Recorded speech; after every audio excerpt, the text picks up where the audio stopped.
আজ আমি সহজভাবে অল্প সময় সিদ্ধ করার ঝামেলা ছাড়াই লুডুস রান্নার রেসিপি আপনাদের সাথে শেয়ার করব। আসসালামু আলাইকুম ভিউয়ার্স। লুডুস আমরা কম বেশি সবাই রান্না করতে পারি। আমি যেভাবে বাসায় ম্যাগি লুডুস রান্না করি সেই রেসিপিটাই আপনাদের সাথে শেয়ার করব। সবজি আর ডিম দিয়ে এভাবে খুব সহজেই লুডুস রান্না করতে পারবেন। আসুন তাহলে দেখে আসি পুরো রেসিপি। প্রথমেই চুলায় একটি কড়াই বসিয়ে এর মধ্যে দিয়ে দিলাম 1/3 কাপের মতো সয়াবিন তেল। তেলটা যখন গরম হয়ে যাবে তখন এর মধ্যে দিয়ে দিলাম প্রায় 1 কাপের মতো পেঁয়াজ। আমি পেঁয়াজটাকে এভাবে একটু বড় বড় করে কেটে নিয়েছি, আপনারা চাইলে কুচি কুচি করেও কেটে নিতে পারেন। পেঁয়াজগুলোকে আমি 2 মিনিটের মতো ভেজে নিব। এখন এর মধ্যে দিয়ে দিব 5-6টি কাঁচামরিচ ফালি। 1 কাপ দিয়ে দিব গাজর কুচি। প্রায় 1 কাপের মতো দিয়ে দিব বরবটি কুচি। যে সবজিগুলো সেদ্ধ হতে একটু সময় লাগে সেই সবজিগুলো আগে দিতে হবে। এখন এর মধ্যে দিয়ে দিলাম পরিমাণ মতো লবণ।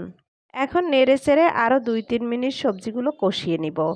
এখন আমি বরবটি আর গাজরের সাথে বাকি সবজি অ্যাড করব। 1/2 কাপ দিয়ে দিলাম মটরশুঁটি আর দিয়ে দিলাম মিডিয়াম সাইজের 2টি টমেটো কুচি। আপনারা আপনাদের হাতের কাছে থাকা ফুলকপি, বাঁধাকপি অথবা যে কোনো ধরনের পছন্দের সবজি দিয়ে দিতে পারেন। এখন 1/4 চামচের 2 চামচ দিয়ে দিলাম সয়া সস। এবার সবজি আর সয়া সস ভালো করে মিশিয়ে নিব। এখন সবজিগুলোকে এভাবে কড়াইয়ের একটা সাইডে রেখে দিয়ে আমি ডিম দিয়ে দিব। ভিউয়ার্স, আমার রেসিপি ভালো লাগলে আমার চ্যানেলটি সাবস্ক্রাইব করতে ভুলবেন না। 1/2 চামচেরও কম দিয়ে দিলাম সাদা গোলমরিচের গুঁড়া, আপনারা চাইলে কালোটাও দিতে পারেন। আর দিয়ে দিলাম সামান্য পরিমাণ লবণ। এখন ডিম দুটোকে এভাবে করে স্ক্র্যাম্বল করে নিব। এবার নেড়েচেড়ে সবজি আর ডিম মিক্স করে নিব। মিক্স করা হয়ে গেলে সবজি আর ডিম নামিয়ে রেখে দিব পরে ব্যবহারের জন্য। বাচ্চারা অনেক সময় সবজি খেতে চায় না, এভাবে নুডলসের ভিতর দিয়ে সবজি রান্না করে দিতে পারেন। নুডলসের সাথে সাথে বাচ্চাদের সবজি খাওয়া হয়ে যাবে। ওই একই কড়াইয়ের মধ্যে আমি প্রায় 3 কাপ পানি দিয়ে দিব। আমি মিস্টার লুডুসের 4 প্যাকেট লুডুস রান্না করব। 4 প্যাকেট মিনি লুডুসের জন্য 3 কাপ পানি দিলেই হয়ে যাবে। আমি এভাবে করে মাঝখান থেকে ভেঙে লুডুসগুলি দিয়ে দিব। আর উপর থেকে দিয়ে দিব লুডুসের ভিতরে থাকা মশলার প্যাকেটের মশলা। 4 প্যাকেট লুডুসের জন্য আমি 4 প্যাকেট মশলাই ব্যবহার করব। এখন 2 প্যাকেট মশলা দিয়ে দিলাম আর লুডুস রান্না শেষ হলে 2 প্যাকেট মশলা দিয়ে দিব। এখন আমি লুডুসটাকে ঢাকনা দিয়ে ঢেকে রেখে দিব 2 থেকে 3 মিনিট। ফিরে এলাম 3 মিনিট পর।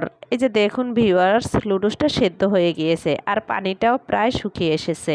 এখন এর মধ্যে দিয়ে দিব আগে থেকে রান্না করে রাখা সবজি আর ডিম। এবার ভালো করে নেড়েচেড়ে নুডলসের সাথে ডিম আর সবজি মিশিয়ে নিব। মেশানো হয়ে গেলে 1 কাপের মতো দিয়ে দিলাম লাল আর সবুজ ক্যাপসিকাম। এটা একদম অপশনাল, হাতের কাছে না থাকলে দিতে হবে না। দিয়ে দিলাম বাকি 2 প্যাকেট নুডলসের মশলা। 1/3 কাপের মতো দিয়ে দিলাম টমেটো সস। এখন নুডলসের সাথে আবারও সব কিছু নেড়েচেড়ে মিশিয়ে নিব। তৈরি হয়ে গেল ভেজিটেবল এগ নুডলস রান্না। আমি আপনাদেরকে এবার পরিবেশন করে দেখাচ্ছি। ঘরে থাকা সবজি দিয়ে আপনি এভাবে এগ সবজি নুডলস রান্না করতে পারবেন। আশা করি বাসার সবাই পছন্দ করবে। আমার রেসিপিটি ভালো লাগলে অবশ্যই প্রিয়জনদের সাথে শেয়ার করবেন। বাচ্চাদের টিফিনেও এভাবে নুডলস রান্না করে দিতে পারেন। এতক্ষণ কষ্ট করে আমার সাথে থাকার জন্য সবাইকে ধন্যবাদ। সবাই ভালো থাকবেন আর আমার জন্য অবশ্যই দোয়া করবেন। কথা হবে অন্য কোনো ভিডিওতে। আজ তাহলে এ পর্যন্তই। আল্লাহ হাফেজ।